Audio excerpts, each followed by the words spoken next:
അല്പസമയ വചന ശുശ്രൂഷയ്ക്കായിട്ട് ഒരു വേദവചനം വായിക്കുന്നു. ക്രൂശിന്റെ വചനം നശിച്ചു പോകുന്നവർക്ക് ഭോഷത്വം, രക്ഷിക്കപ്പെടുന്ന നമുക്കോ ദൈവശക്തിയും ആകുന്നു. 1 കൊരിന്തി 1 18 വാക്യമാണ് നമ്മളിവിടെ വായിച്ചത്. അനുഗ്രഹീതമായ ഈ ദൈവവചനത്തെ ഓർത്ത് കർത്താവിനെ സ്തുതിക്കുന്നു. നമ്മുടെ ദൈവവും നമ്മുടെ പിതാവുമായവൻ നമ്മളെ യേശുക്രിസ്തു മുഖാന്തരം സ്നേഹിച്ചിരിക്കുന്നതുകൊണ്ട് കർത്താവിന് സ്തോത്രം. നമ്മുടെ ദൈവം നമ്മളെ സ്നേഹിക്കുന്നതും സൂക്ഷിച്ചുകൊണ്ടിരിക്കുന്നതും അവൻ്റെ പരിശുദ്ധമായ നാമത്തിലാണ്. യേശുക്രിസ്തുവിൻ്റെ ദാസനും നമ്മുടെ സഹോദരനുമായ പൗലോസ് കൊരിന്തിയ വിശുദ്ധന്മാർക്ക് എഴുതിയ ലേഖനമാണ് കൊരിന്തിയ ലേഖനം. കൊരിന്തിയ ലേഖനത്തിൽ 1, 2 ലേഖനമാണ് നമുക്ക് ഉള്ളത്. ഡീറ്റെയിൽ ആയിട്ട് നമ്മൾ പഠിക്കുമ്പോൾ പൗലോസിൻ്റെ 3 എഴുത്തുകളാണ് 1, 2 ലേഖനമെന്ന് നമ്മൾ നമുക്ക് കിട്ടിയിരിക്കുന്ന 1, 2 ലേഖനം എന്ന് പറയുന്നത് പൗലോസിൻ്റെ 3 എഴുത്തുകളാണ്.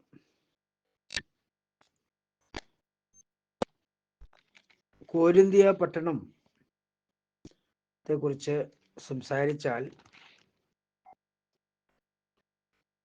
സകലവിധമായ വിഗ്രഹാരാധനയും മ്ലേച്ഛതയും കൊണ്ട് നിറയപ്പെട്ട ഒരു പട്ടണമാണ് കൊരിന്തിയ പട്ടണം. ആ പട്ടണത്തിലായിരുന്നു പൗലോസും കൂട്ടരും പോയി സുവിശേഷം യേശുക്രിസ്തുവിൻ്റെ ക്രൂശിൻ്റെ വചനം അറിയിച്ച് വിശ്വസിച്ച് രക്ഷിക്കപ്പെട്ടവർ യേശുക്രിസ്തുവിൻ്റെ നാമത്തിൽ സ്നാനപ്പെട്ട് വീണ്ടും ജന്മം പ്രാപിച്ച് വിശുദ്ധ ജീവിതം നയിച്ചവരുടെ കൂട്ടമാണ് കൊരിന്തിയ സഭ. കൊരിന്തിയ സഭ അനുഗ്രഹിക്കപ്പെട്ട ഒരു സഭയായിരുന്നു. ദൈവസഭയോടൊക്കെ ദൈവം പകർന്നു കൊടുത്ത എല്ലാ കൃപാവരങ്ങളും വിശേഷാൽ ഉണ്ടായിരുന്ന ചർച്ചായിരുന്നു കൊരിന്ത്യയിലെ സഭ. ഹല്ലേലൂയ. എന്നാൽ ചിലതായ പൗലോസ് എടുത്തു പറയുന്നതായ ചില പാളിച്ചകളും കുറവുകളും കുറ്റങ്ങളും ഒക്കെ ഉണ്ടായിരുന്നു. എങ്കിലും ദൈവജനത്തോട് കർത്താവിൻ്റെ ദാസൻ പറയുന്നത്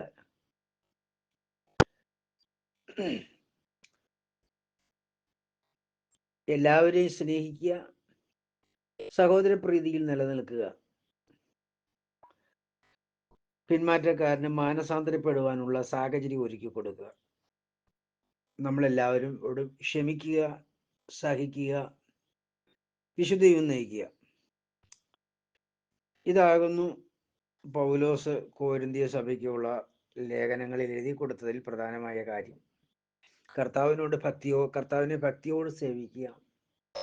ഓട്ടകളത്തിൽ ഓടുന്നവർ അനേകരെങ്കിലും ബിരുദ പ്രാപിക്കുന്നവർ ഏകൻ മാത്രമെന്നുള്ള ആ ദൈവീയമായ വെളിപ്പാടും കർത്താവാകുന്ന ദൈവം തന്റെ ദാസൻ ആയ പൗലോസ് മുഖാന്തരം ദൈവസഭയ്ക്ക് അറിയിക്കുന്നു. അങ്ങനെ സാത്താന്റെ സകലവിധമായ മ്ലേച്ഛതകൾ കൊണ്ടും നിറയപ്പെട്ട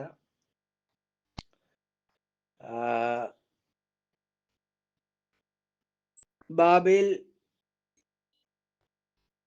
അതായത് ബാബിലോണിയ സഭയുടെ സകല മ്ലേച്ഛതകൾ കൊണ്ടും നിറയപ്പെട്ട ഒരു പട്ടണമായിരുന്നു കൊരിന്തിയ പട്ടണം. ആ പട്ടണത്തിലുണ്ടായിരുന്ന വിശുദ്ധജനം വളരെ പ്രയാസം സഹിച്ച് ദൈവത്തിൻ്റെ യേശുക്രിസ്തുവിൻ്റെ നാമത്തിന് വേണ്ടി പോരാടി യുദ്ധം ചെയ്ത് മുന്നോട്ട് ജീവിക്കുകയായിരുന്നു. നമ്മൾ പലപ്പോഴും കൊരിന്ത്യയിലുള്ള ഉണ്ടായിരുന്ന വിശുദ്ധന്മാരെ പ്രസംഗത്തിലൂടെ കുറ്റം പറയും ശ്രമിക്കുമ്പോഴും ആ ദേശത്തിലുള്ള പൈശാചിക പോരുകൾ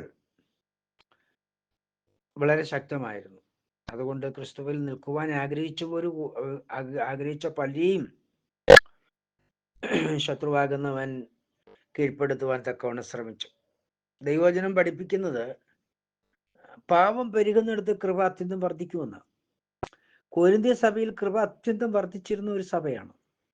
അതിന്റെ കാരണം ആ പട്ടണത്തിന് അത്രയധികം ദൈവത്തിന് സഹിക്കാൻ കഴിയാത്ത ഒരുപാട് മ്ലേച്ഛത, പാപം പെരുകിയിരുന്ന ഒരു പട്ടണമാണ്. അതുകൊണ്ടാണ് ദൈവസഭയ്ക്കകത്ത് ഒരുപാട് കൃപ ദൈവം പകർന്നത്. ഈ കൃപ പകർന്നത് കൊണ്ടാണ് കർത്താവിൻ്റെ മക്കൾക്ക് ഒരുപാട് ദൈവിക ശുശ്രൂഷകളൊക്കെ ലഭിച്ചത്. പ്രിയരെ, നമ്മൾ ഏവരായാലും ദൈവസന്നിധിയിൽ വിശുദ്ധ ജീവിതം നയിക്കുമ്പോൾ പൈശാചികമായ പ്രതികൂലങ്ങളുടെ നടുവിൽ നമ്മൾ യാത്ര ചെയ്യുന്നെങ്കിൽ, പൈശാചികമായി പ്രതികൂലങ്ങളുടെ നടുവിൽ നമ്മൾ യാത്ര ചെയ്യുന്നതിൽ ദൈവം അത്യന്തം കൃപ നമ്മുടെ മേൽ പകരും. നമുക്കെതിരെ നിൽക്കുന്ന അന്ധകാര ശക്തികളെ ജയിക്കുവാൻ തക്കതായ ദൈവശക്തി എന്ന ദൈവകൃപ ദൈവം നമ്മളിൽ പകരും. അത് കൃപാവരങ്ങളായി വെളിപ്പെടും. അപ്പോൾ എത്രയും പരീക്ഷ സഹിക്കുന്ന മനുഷ്യൻ ഭാഗ്യവാൻ, അവൻ കൊള്ളാവുന്നതിനായി തികയണം. അതിനുവേണ്ടി ദൈവം നമ്മെ നിലനിർത്താൻ വേണ്ടി ദൈവത്താൽ ഐക്യപ്പെടുന്ന ദൈവശക്തിയാണ് ആ കൃപ.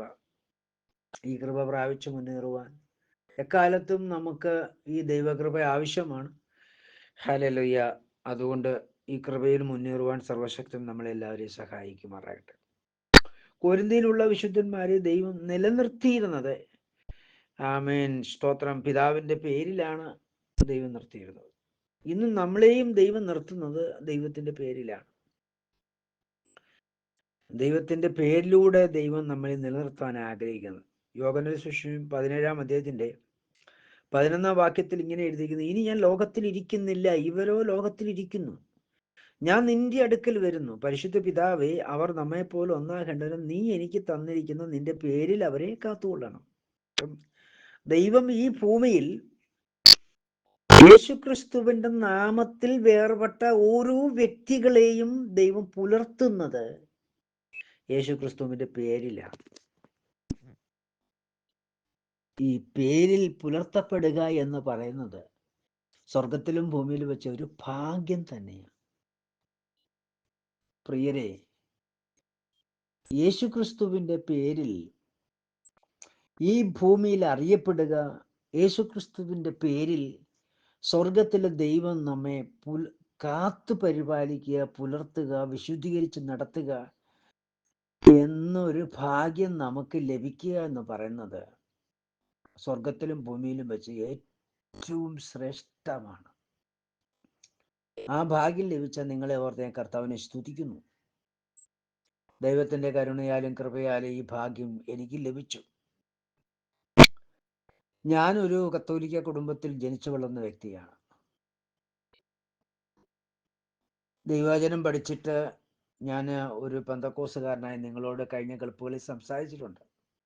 Church of God full gospel എന്ന് പറയുന്ന ഒരു കൂട്ടായ്മയുടെ മെമ്പറായിട്ട് കുറേ നാൾ ജീവിച്ചിരുന്നു. അന്നൊന്നും എനിക്ക് ലഭിക്കാത്തൊരു ഭാഗ്യമാണ് ഇന്ന് യേശുക്രിസ്തു മുഖാന്തരം ലഭിച്ചിരിക്കുന്നത്. എന്താണ്? എൻ്റെ ശരീരത്തെ ജീവനുള്ള ദൈവത്തിൻ്റെ ആലയമായി തീരുവാൻ ദൈവം തിരഞ്ഞെടുത്തു. അതാണ് ക്രൂശിന്റെ വചനത്തിന്റെ പ്രത്യേകത. എൻ്റെ ശരീരം ജീവനുള്ള ദൈവത്തിന്റെ ആലയമായി തീരുവാൻ ദൈവം യേശുക്രിസ്തു മുഖാന്തരം എനിക്കൊരു തെരഞ്ഞെടുപ്പ് തന്നത് തന്നെ എൻ്റെ ജീവിതത്തിൽ ഏറ്റവും ഭാഗ്യമായ അനുഭവമായി ഞാൻ മനസ്സിലാക്കിയിരിക്കുന്നു. എൻ്റെ പ്രിയരെ, മറിയത്തിന്റെ ഗർഭപാത്രത്തിൽ ദൈവം മനുഷ്യനായി തീർന്നത് തന്നെ എന്നിൽ മനുഷ്യനാകേണ്ടതിന് വേണ്ടിയാണ്. എന്നിൽ എന്ന് പറഞ്ഞാൽ എൻ്റെ ശരീരത്തിൽ, എൻ്റെ ഹൃദയത്തിൽ ദൈവം മനുഷ്യനായി ജനിക്കേണ്ടതിന് വേണ്ടിയാണ് അവൻ ഈ ഭൂമിയിൽ മറിയത്തിന്റെ ഗർഭപാത്രത്തിൽ മനുഷ്യനായി തീർന്നത്. അവനൊരു ശരീരം ധരിച്ചു, മുൻനിയമിക്കപ്പെട്ട ശരീരം. ആ ശരീരം ധരിച്ചു. അപ്പം ദൈവം എന്തിനു വേണ്ടിയാണ് അബ്രഹാമിനെ തിരഞ്ഞെടുത്തത്? ഏതേനിൽ വെച്ച് അനുദപിച്ച മനുഷ്യനും സ്ത്രീയും ദൈവസന്നിധിയിൽ പാപം ചെയ്തതിനെ കുറിച്ച് അനുദപിച്ചപ്പോൾ അവരോട് ദൈവം ചെയ്ത വാഗ്ദത്ത നിവർത്തിക്ക് വേണ്ടിയാണ് ദൈവം നോഹയുടെ പുത്രന്മാരിൽ ഷേമിന്റെ വംശത്തിൽ അബ്രം എന്ന് പറയുന്ന വ്യക്തിയെ തെരഞ്ഞെടുത്തത്. അബ്രമിന്റെ പേര് മാറ്റി അബ്രഹാം ആക്കി, സാറായി മാറ്റി സാറയാക്കി. അബ്രഹാമിലൂടെ ഇസഹാക്കിനെ ജനിപ്പിച്ചു, ഇസഹാക്കിലൂടെ യാക്കോബിനെ ജനിപ്പിച്ചു, യാക്കോബിലൂടെ 12 ഗോത്രങ്ങളെ ദൈവം വേർതിരിച്ചു. ഒരു വംശത്തെ ദൈവം സകല ജാതികളുടെ ഇടയിൽ നിന്ന് തെരഞ്ഞെടുത്ത് വിശുദ്ധീകരിച്ചു. പൂർണ്ണമായ വിശുദ്ധീകരണമാണോ എന്ന് ചോദിച്ചാൽ അല്ല. എങ്കിലും ദൈവം നയപ്രമാണം എന്ന വ്യവസ്ഥയിലൂടെ ഒരു ശുദ്ധീകരണം കൊടുത്ത ഒരു വംശത്തെ, ഒരു ജാതിയെ വേർതിരിച്ചു. ദൈവജനം അറിയണം, ദൈവം പാപം ചെയ്ത മനുഷ്യന്റെ ശരീരത്തിലാണ് പാപം ഇരിക്കുന്നത്. ആ ശരീരത്തിന്റെ ശുദ്ധീകരണത്തിലാണ് ദൈവം ആദ്യം എന്ത് ചെയ്തത്? പ്രവർത്തിച്ചത്. ആദ്യ മനുഷ്യൻ പാപം ചെയ്തപ്പോൾ അവന്റെ ശരീരം അശുദ്ധമായി തീർന്നു. ദൈവം ഒരു വംശത്തെ തെരഞ്ഞെടുത്ത് അവരുടെ ശരീരത്തെ വിശുദ്ധീകരിച്ചു. ആ ശരീര വിശുദ്ധീകരണം പ്രാപിച്ച ജനമാണ് ഇസ്രായേൽ ജനം. അതിൻ്റെ ദൈവം കൊടുത്ത പ്രമാണമാണ് ന്യായപ്രമാണം. അപ്പം ശരീരത്തെ വിശുദ്ധീകരിച്ചുകൊണ്ട് മാത്രമേ ദൈവത്തിന് ഭൂമിയിൽ മനുഷ്യനായി തീരുവാൻ സാധിക്കത്തുള്ളൂ. അതിനുവേണ്ടി ദൈവം ഒരു ജനത്തെ വേർതിരിച്ചു. എന്തിനു വേണ്ടി ഇതെല്ലാം ചെയ്തത്? ആദ്യ മനുഷ്യൻ അനുദപിച്ചപ്പോൾ ദൈവം ഒരു വാഗ്ദത്തം ചെയ്തു. ആ വാഗ്ദത്തം നിവർത്തിക്കായിട്ട് വാഗ്ദത്തം മിശിഹയെ ലോകത്തിന് പ്രദാനം ചെയ്യേണ്ടതിനാണ് ദൈവം ഒരു ജാതിയെ വേർതിരിച്ചത്. ഒരു വ്യക്തിയെ തെരഞ്ഞെടുത്തു. വ്യക്തിയിലൂടെ വീണ്ടും ഒരു മകനെ ജനിപ്പിച്ചു. അവന് ഇസഹാക്ക് എന്ന് പേരിട്ടു. ദൈവം തന്നെയാണ് അവന് പേരിട്ടത് ഇസഹാക്ക് എന്ന്.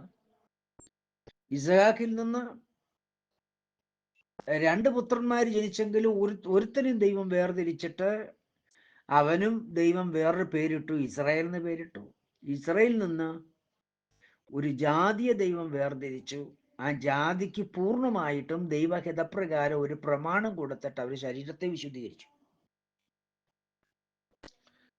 ശരീരത്തെ വിശുദ്ധീകരിച്ചിട്ട് അതിലൊരു സ്ത്രീയെ ദൈവം തിരഞ്ഞെടുത്തു. അവളുടെ പേരാണ് മറിയം. എന്നിട്ട് അവളുടെ ഗർഭപാത്രം എന്ന് വെച്ചാൽ അവളുടെ ശരീരത്തിന്റെ ഒരു അവയവമാണല്ലോ ഗർഭപാത്രം. ആ ഗർഭപാത്രം എന്ന ശരീരത്തിന്റെ അവയവത്തിന്മേൽ ദൈവം മനുഷ്യനായി തീർന്നു. എന്തിനു വേണ്ടിയാണ് ദൈവം മനുഷ്യനായി തീർന്നത്? മറിയത്തിന്റെ ഗർഭപാത്രത്തിലൂടെ ദൈവം മനുഷ്യനായി തീർന്നത് പാപത്തിന്റെ അവസാനം കുറിക്കാനാണ്, പാപത്തിന്റെ പ്രവർത്തികളെ അഴിപ്പാനാണ്. തിരുവെടുത്തത് പറയുന്നു, പിശാചിന്റെ പ്രവർത്തികൾ അഴിപ്പാൻ ദൈവപുത്രൻ പ്രത്യക്ഷനായി. അങ്ങനെയെങ്കിൽ പിശാചിന്റെ പ്രവൃത്തി എവിടെയായിരുന്നു? ശരീരത്തിലാണ്. ശരീരത്തിലുള്ള പിശാചിന്റെ പ്രവർത്തികളെ പൂർണ്ണമായി അഴിക്കേണ്ടതിന് ദൈവത്തിന്റെ പദ്ധതി അനുസരിച്ച് ദൈവം ഒരു വംശത്തെ തെരഞ്ഞെടുത്തു. വംശത്തിൽ 3 ഘടകമുണ്ട്. ആത്മാവ്, ജീവൻ, ശരീരം എന്ന 3 ഘടകമാണ് പ്രധാനമായിട്ടും മനുഷ്യരുടെ ബന്ധത്തിലുള്ളത്. എന്നാൽ ഈ 2 ഘടകത്തെയും വിശുദ്ധീകരിക്കുകയല്ല, ദേഹത്തെ വിശുദ്ധീകരിക്കുക. ദേഹത്തിനൊരു വിശുദ്ധീകരണം കൊടുക്കുക. എന്നിട്ട് ദേഹത്തിന്റെ ഒരു അവയവമാകുന്ന ഹല്ലേലൂയ ഗർഭപാത്രത്തിൽ, മറിയയുടെ ഗർഭപാത്രത്തിൽ ദൈവം മനുഷ്യനായി വെളിപ്പെട്ടു. ദൈവം മനുഷ്യനായി അവതരിച്ചതല്ല, ദൈവം മനുഷ്യനായി വെളിപ്പെട്ടതാണ്. യേശുക്രിസ്തുവിനോടുള്ള ബന്ധത്തിൽ അവതാരമല്ല, വെളിപ്പാടാണ്. അവതാരം എന്ന് പറയുമ്പോൾ മനുഷ്യന്റെ ഇഷ്ടപ്രകാരം ജനിക്കണം, എന്നാലേ അവതാരമാകുള്ളൂ. ഇത് മനുഷ്യന്റെ ഇഷ്ടം കൂടാതെ ജനിച്ചിരിക്കുന്നത് കൊണ്ട് ഇത് അവതാരമല്ല. ഫിലിപ്പിയ ലേഖനത്തിൽ നമ്മുടെ സഹോദരനായ പൗലോസിന് അത് വെളിപ്പെട്ടപ്പോൾ അവൻ പറയുകയാണ്, സ്തോത്രം, അവൻ വേഷത്തിൽ മനുഷ്യനായി, മനുഷ്യ സദൃശ്യത്തിലായി. ഒന്ന്, അവൻ ഒരു സാദൃശ്യം സ്വീകരിച്ചു. രണ്ടാമത് ഒരു വേഷം കെട്ടി. അവൻ പൂർണ്ണ മനുഷ്യനാണോ എന്ന് ചോദിച്ചാൽ ആണ്, എങ്കിലും അവൻ പൂർണ്ണ മനുഷ്യനായിരുന്നില്ല. പൂർണ്ണ മനുഷ്യൻ എന്ന് പറയുമ്പോൾ പാപത്താൽ ജനിക്കണം. യേശുവിന്റെ ജനനം പാപത്താൽ അല്ലായിരുന്നു. ആകയാൽ അവൻ പാപസമ്മതി ജനിച്ച പൂർണ്ണ മനുഷ്യനായിരുന്നില്ല, വേഷത്തിൽ അവൻ മനുഷ്യനായിരുന്നു. ഹല്ലേലൂയ. അങ്ങനെ കർത്താവ് ഈ ഭൂമിയിൽ മനുഷ്യനായി തീർന്നത്, മറിയത്തിന് ഗർഭപാത്രം സംബന്ധിച്ചായത് ഒരു പ്രവൃത്തി തികയ്ക്കാൻ വേണ്ടിയാണ്. ഒരു പ്രവൃത്തി തികയ്ക്കല്ല, പ്രവൃത്തി തുടങ്ങി വെക്കുകയാണ്. അതെപ്പോഴും വരെയാ? ക്രൂശ് മരണം, അടക്കം, ഉയർപ്പ് വരെ ഒരു പ്രവൃത്തിയാണ്. അത് കഴിഞ്ഞ് അവൻ മഹത്വത്തിന്റെ വലതുവശത്തേക്ക് സ്ഥാനാരോഹണം ചെയ്തു. സ്വർഗത്തിലും ഭൂമിയിലും സകല അധികാരവും പ്രാപിച്ചുകൊണ്ട്, സ്തോത്രം, ആദ്യ മനുഷ്യൻ പാപം ചെയ്തപ്പോൾ അവന്റെ പാവം സംബന്ധിച്ച് സാത്താന് സ്വർലോകത്തിലും ഭൂമിയിലും അധികാരം ലഭിച്ചു. ഈ അധികാരം കർത്താവായ യേശു കാൽവറി ക്രൂശിൽ മനുഷ്യ സദൃശ്യത്തിലായ ശരീരത്തിൽ ലോകത്തിന്റെ സകല പാവങ്ങളും ആ ശരീരത്തിൽ വഹിച്ചുകൊണ്ട് മനുഷ്യവർഗത്തിന് വേണ്ടി ആ പാവത്തിന്റെ ശമ്പളം മരണം എന്ന മരണം സ്വീകരിച്ചു. താൻ സ്വീകരിച്ച ശരീരത്തിൽ, ഏത് ശരീരത്തിലാണോ പാപം വഹിച്ചത്, ആ ശരീരത്തെ കാൽവറി ക്രൂശിൽ തകർത്തുകൊണ്ട് കർത്താവാകുന്ന ദൈവം ഒരു വഴി തുറന്നു. എന്താണ് വഴി? ആ ശരീരം തേജസ്വീകരിക്കപ്പെട്ടപ്പോൾ, അതായത് യേശുവിന്റെ ശരീരം രക്തത്തോടു കൂടി ഇരുന്നാൽ തേജസ്വീകരിക്കപ്പെടത്തില്ല. പാവരഹിതമായ രക്തമാണ് ആയിട്ടിരുന്നാലും അത് തേജസ്വീകരിക്കപ്പെടത്തില്ല. അതിന് പരിമിതികളുണ്ട്. എന്നാൽ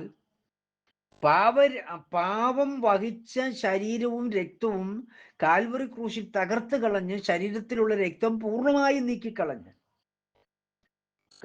കഴിഞ്ഞ് ആ ശരീരം മരിച്ച് അടക്കപ്പെട്ടു ഉയർത്തെഴുന്നേറ്റപ്പോൾ ആ ശരീരം തേജസ്വീകരിക്കപ്പെട്ടു. അതായത് ആത്മശരീരം ആയി തീർന്നു. എന്തിനാണ് അങ്ങനെ ആത്മശരീരമായി തീർന്നത്? കർത്താവിന് ആ ശരീരത്തിൽ വീണ്ടും ഒരു ജനനം ഉണ്ടാകാൻ, ആ ശരീരം മുതലിപ്പോ ആത്മശരീരത്തിൽ ജനനം ഉണ്ടാകേണ്ട. അതെങ്ങനെയാണ്? അതാണ് കർത്താവായ ദൈവം മനുഷ്യവർഗത്തിന്മേൽ വെച്ച നിയമം. എന്താണ്? മാനസാന്തരപ്പെട്ട് നിങ്ങളുടെ പാപങ്ങളുടെ മോചനത്തിന് ഓരോരുത്തൻ യേശുക്രിസ്തുവിന്റെ നാമത്തിൽ സ്നാനമേൽപ്പീൻ, എന്നാൽ പരിശുദ്ധാത്മാവെന്ന് ദാനം ലഭിക്കും. ഈ പരിശുദ്ധാത്മാവെന്ന് പറയുന്നത് യേശുക്രിസ്തുവാണ്. ആ പരിശുദ്ധാത്മാവിന് പരിശുദ്ധാത്മാവിന്റെ കർത്താവാകുന്ന ദൈവം തേജസ്വീകരിക്കപ്പെട്ടപ്പോൾ ആ ശരീരവും തേജസ്വീകരിക്കപ്പെട്ടു. പക്ഷെ തേജസ്വീകരിക്കപ്പെട്ട ശരീരത്തിന് ഒരവസ്ഥയുണ്ട്, അസ്ഥിയും മാംസവും ഉണ്ട്. ഈ അസ്ഥിയും മാംസവും ഉള്ള ശരീരത്തോടു കൂടിയുള്ള പരിശുദ്ധാത്മാവ് സ്നാനപ്പെട്ടപ്പോൾ ദേഹത്തിനും ദേഹിക്കും ശുദ്ധീകരണം യേശുക്രിസ്തുവിന്റെ നാമത്തിൽ പ്രാപിക്കപ്പെട്ട ശരീരത്തിലേക്ക് ഈ അസ്ഥിയും മാംസവും ഉള്ള യേശുക്രിസ്തു തേജസ്വീകരിക്കപ്പെട്ടതിന് ശേഷമുള്ള അസ്ഥിയും മാംസവും ഉള്ള ശരീരമായ ആത്മാവ്, അതായത് പരിശുദ്ധാത്മാവ് സ്നാനപ്പെട്ട വ്യക്തിയുടെ, വിശ്വസിച്ച് സ്നാനപ്പെട്ട യേശുക്രിസ്തു സ്നാനപ്പെട്ട വ്യക്തിയുടെ ഹൃദയത്തിലേക്ക് കടന്നു വന്ന് ഒരു ജനനം നടത്തുകയാണ്. ഇതിനെയാണ് വീണ്ടും ജനനം എന്ന് പറയുന്നത്. അപ്പോൾ വീണ്ടും ജന്മം പ്രാപിച്ച ഓരോ വിശുദ്ധന്റെ ഹൃദയത്തിലും യേശു ക്രിസ്തു തേജസ്വീകരിക്കപ്പെട്ട ശരീരമായ അസ്ഥിയും മാംസത്തോടു കൂടിയുള്ള ഒരു ശരീരത്താലാണ് ഈ ജനനം സംഭവിക്കുന്നത്. ഈ ശരീരമാണ് സ്വർഗരാജ്യത്തിലേക്ക് പ്രവേശിക്കാൻ. ഈ ശരീരത്തിന് മാത്രമേ സ്വർഗത്തിലേക്ക് പ്രവേശിക്കാൻ പറ്റൂ. പ്രിയരെ, നാം യേശു ക്രിസ്തുവിന്റെ നാമത്തിൽ സ്നാനപ്പെടാതിരുന്നാൽ നമുക്ക് പാപമോചനം ലഭിക്കില്ല. നമ്മുടെ ദേഹിക്കും പാപമോചനം ലഭിക്കില്ല, ദേഹത്തിനും പാപമോചനം ലഭിക്കില്ല. പാപമോചനം ലഭിച്ച ശരീരത്തിൽ മാത്രമേ യേശുക്രിസ്തുവിന്റെ പ്രത്യേകത എന്താണ്? ആ ആത്മാവിന്റെ പ്രത്യേകത എന്താണ്? അതിന് അസ്ഥി മാംസവും ഉണ്ട്. അക്ഷരീയ കണ്ണിൽ കാണാൻ പറ്റത്തില്ല. അക്ഷരീയ കണ്ണുകൾ കാണാൻ കഴിയാത്ത അസ്ഥിയും മാംസവുമുള്ള ആത്മാവായ യേശുക്രിസ്തു നമ്മളിൽ വീണ്ടും ജനിക്കുമ്പോൾ, വീണ്ടും ജനിച്ച നമ്മുടെ ഹൃദയത്തിൽ ജനിച്ച ആ ആത്മാവിന് അസ്ഥിയും മാംസമുണ്ട്. പക്ഷെ അത് അക്ഷരീയ കണ്ണാൽ കാണാൻ പറ്റത്തില്ല. ആ അസ്ഥിയും മാംസവും എന്ന് പറയുന്നത് ആത്മാവാകുന്നു, വചനമാകുന്നു. വചനം ദൈവമാണ്. വചനം എന്ന് പറയുന്നത് പിതാവായ ദൈവമാണ്. ആത്മാവ് ആരാണ്? പിതാവായ ദൈവമാണ്. അപ്പം പരിശുദ്ധാത്മാവായ വചനമായ തേജസ്വീകരണം പ്രാപിക്കപ്പെട്ട യേശു ക്രിസ്തുവിന്റെ ശരീരം നമ്മുടെ ഹൃദയത്തിൽ വീണ്ടും ജനിച്ചതിന് ശേഷമുള്ള ജീവിതമാണ് പിശാചിന്റെ പ്രവർത്തികളെ അഴിക്കുന്ന ദൈവത്തിന്റെ പദ്ധതി. ഈ പദ്ധതിയുടെ പൂർത്തീകരണത്തിന് വേണ്ടിയാണ് ദൈവം ഈ ഭൂമിയിൽ മനുഷ്യനായി തീർന്നത്. മറിയത്തിന്റെ ഗർഭപാത്രത്തിൽ മനുഷ്യനായി വെളിപ്പെട്ടതിന്റെ രഹസ്യം അതാണ്. ഹല്ലേലൂയ. പ്രിയരെ, അങ്ങനെയെങ്കിൽ ദൈവം മുൻനിയമിക്കപ്പെട്ട നമ്മുടെ ശരീരവാസം നമുക്ക് വിലയേറിയതാണ്. ഈ ലോകത്തിലുള്ള എല്ലാ ശരീരത്തെയും കർത്താവാകുന്ന ദൈവം തെരഞ്ഞെടുത്ത് യേശുക്രിസ്തുവിന്റെ നാമത്തിൽ വിശുദ്ധീകരണം നൽകി, യേശുക്രിസ്തുവിന്റെ നാമത്തിലുള്ള സ്നാനത്താൽ വിശുദ്ധീകരണം നൽകി ദൈവത്തിന്റെ ശരീരാവയവമാക്കുന്നുണ്ടോ എന്ന് ചോദിച്ചാൽ ഇല്ല. റോമലേഖനം നമ്മൾ പഠിക്കുമ്പോൾ, അവൻ മുന്നറിഞ്ഞവരെ തന്റെ പുത്രൻ അനേകം സഹോദരന്മാരിൽ ആദിജാതനാകേണ്ടതിന് മുന്നറിഞ്ഞവരെ വിളിച്ചും വിളിച്ചവരെ നീതീകരിച്ചും നീതീകരിച്ചവരെ തേജസ്വീകരിച്ചു ഇരിക്കുന്നു എന്ന് എഴുതിയിരിക്കുന്നു.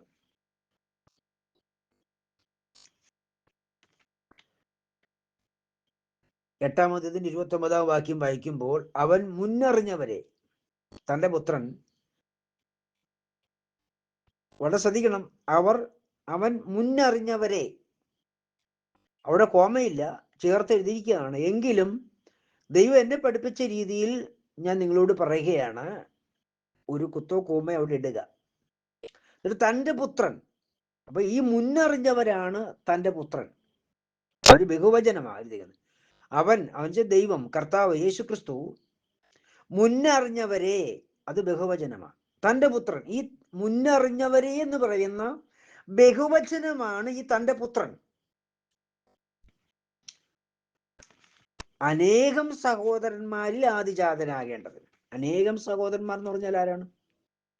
ദൈവത്തിന്റെ സന്നിധിയിൽ ദൈവത്തിന് 5 വിധ മക്കളുണ്ട് പ്രധാനമായി. ഒന്നാമത്തെ ആദിജാതൻ, പിന്നെ ന്യായപ്രമാണ 144,000 പേര്, ശേഷം ന്യായപ്രമാണത്തിന് കീഴിലുള്ള വിശുദ്ധന്മാർ, പിന്നെ യേശുവിനെ കർത്താവും രക്ഷിതാവുമായി സ്വീകരിച്ച, സത്യത്തിന്റെ ഉപദേശങ്ങൾ അധികം കേട്ടിട്ടില്ല, യേശുവിൽ വിശ്വസിച്ചു, അങ്ങനെയുള്ള സഹോദരങ്ങൾ, മനസാക്ഷിയുടെ പ്രമാണത്തിൽ രക്ഷിക്കപ്പെടുന്ന വിശുദ്ധന്മാർ. ഇത് വലിയൊരു കൂട്ടമാണ്. ഈ വിശുദ്ധന്മാരുടെ എല്ലാം ശ്രേഷ്ഠനായിട്ട് ദൈവം മുൻനിയമിക്കപ്പെട്ട ശരീരത്തിന്മേലാണ്, ആ ശരീര ഉടമസ്ഥരെയാണ് കർത്താവ് മുന്നറിഞ്ഞവരെ എന്ന് വിളിച്ചിരിക്കുന്നത്. അവൻ മുന്നറിഞ്ഞവരെ, തൻ്റെ പുത്രൻ അനേകം സഹോദരന്മാരിൽ ആദിജാതൻ. ഒന്നാമനാകേണ്ടതിന് അവന്റെ സ്വരൂപത്തോടനുരൂപരാ യേശുക്രിസ്തുവിന്റെ സ്വരൂപത്തോടനുരൂപരാകുവാൻ മുൻ നിയമിച്ചിരിക്കുന്നു. 1 യോഹന്നാൻ 3-ാം അധ്യായത്തിൽ 2-ാം വാക്യത്തിൽ പറയുന്നത്, അവൻ പ്രത്യക്ഷനാകുമ്പോൾ നാം അവനെ താൻ ഇരിക്കുന്നത് പോലെ തന്നെ കാണേണ്ടതാകൊണ്ട് അവനോട് സദൃശന്മാരാകും. ഈ വചനോട് ചേർത്ത് നോക്കിക്കേ. അവൻ മുന്നറിഞ്ഞവരെ തൻ്റെ പുത്രൻ അനേകം സഹോദരന്മാരിൽ ആദിജാതനാകേണ്ടതിന്. അവൻ മുന്നറിഞ്ഞവരെ തൻ്റെ പുത്രൻ അനേകം സഹോദരന്മാരിൽ ആദിജാതനാകേണ്ടതിന് അവന്റെ സ്വരൂപത്തോടനുരൂപരാകുവാൻ. അവൻ പ്രത്യക്ഷനാകുമ്പോൾ അവനിൽ ഈ പ്രത്യാശയുള്ളവർ അവൻ എങ്ങനെ ഇരിക്കുന്നു, അവൻ ആരാണ്? പിതാവ്. അവൻ പ്രത്യക്ഷനാകുമ്പോൾ പിതാവ് എങ്ങനെ ഇരിക്കുന്നു, നമ്മൾ അവനെ പോലെ, ആ പിതാവിനെ പോലെ അനുരൂപരാകേണ്ടതിന് മുൻ നിയമിച്ചിരിക്കുകയാണ്. അടുത്ത 30-ാം വാക്യത്തിൽ പറയുന്നു, മുന്നറിഞ്ഞവരെ വിളിച്ചവരെ നീതീകരിച്ചവരെ തിരസ്കരിച്ചു. അപ്പം ഈ മുന്നറിവിലുള്ള ശരീരവും ദേഹിയാണ് യേശുക്രിസ്തുവിന്റെ സത്യ ഉപദേശത്തിലേക്ക് ക്ഷണിക്കപ്പെടുന്നത്. അതുകൊണ്ട് തിരുവെടുത്ത് പറയുന്നത് കർത്താവ് വരം ലഭിച്ചവർ എന്നും. പ്രിയരെ,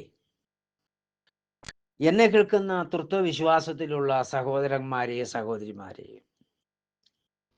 നിങ്ങൾ യേശുക്രിസ്തുവിൽ മുന്നറിഞ്ഞവരായി തീർന്നെങ്കിൽ നിങ്ങൾ ഭാഗ്യമുള്ളവർ തന്നെയാണ്.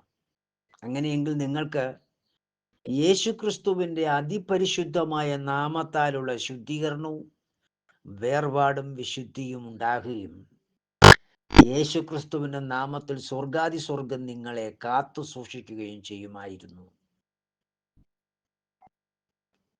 ഹല്ലേലൂയ. ഈ അനുഭവം യേശുക്രിസ്തുവിന്റെ കൃപയാൽ എനിക്ക് ലഭിച്ചിരിക്കുന്നു. എനിക്ക് മാത്രമല്ല, യേശുക്രിസ്തുവിന്റെ നാമത്തിൽ സ്നാനപ്പെട്ട് വേർപെട്ട് വിശുദ്ധ ജീവിതം നയിക്കുന്ന എല്ലാ വിശുദ്ധന്മാർക്ക് ലഭിച്ചിരിക്കുന്നു. യേശുക്രിസ്തുവിന്റെ നാമത്തിൽ സ്നാനപ്പെട്ടത് കൊണ്ട് അർത്ഥമില്ല. അതുകൊണ്ട് യേശുക്രിസ്തുവിന് സ്നാനപ്പെടേണ്ടെന്നല്ല. യേശുക്രിസ്തുവിന് സ്നാനമേ ഉള്ളൂ. തിരുവെഴുത്തും പ്രകാരം ഒരു സ്നാനം, അത് പിതാവിന്റെയും പുത്രന്റെയും പരിശുദ്ധാത്മാവിന്റെ പേരാണ് യേശുക്രിസ്തു എന്നുള്ളത്. യേശുക്രിസ്തുവിന്റെ നാമത്തിലുള്ള സ്നാനം ലഭിക്കപ്പെട്ടിരിക്കുന്ന വ്യക്തികൾ വിശുദ്ധിയിലും വേർപാടിലും നിലകൊള്ളുന്നു എങ്കിൽ നിലകൊള്ളുവാൻ കാരണമായിരിക്കുന്നത് ദേഹിയാണ്. ആ ദേഹിയും ദേഹവും ദൈവത്തിനു വേണ്ടി, അതായത് യേശുക്രിസ്തുവിനു വേണ്ടി മുൻനിയമിക്കപ്പെട്ട ശരീരമാണ്. ഇതാണ് ക്രൂശിന്റെ വചനം. ഈ ക്രൂശിന്റെ വചനം കേൾക്കുമ്പോൾ അലർജി വരുന്നെങ്കിൽ ഉറപ്പാണ് നീ സഹോദര, നിന്റെ ഹൃദയത്തിൽ ഭൂതമാ വസിക്കുന്നത്.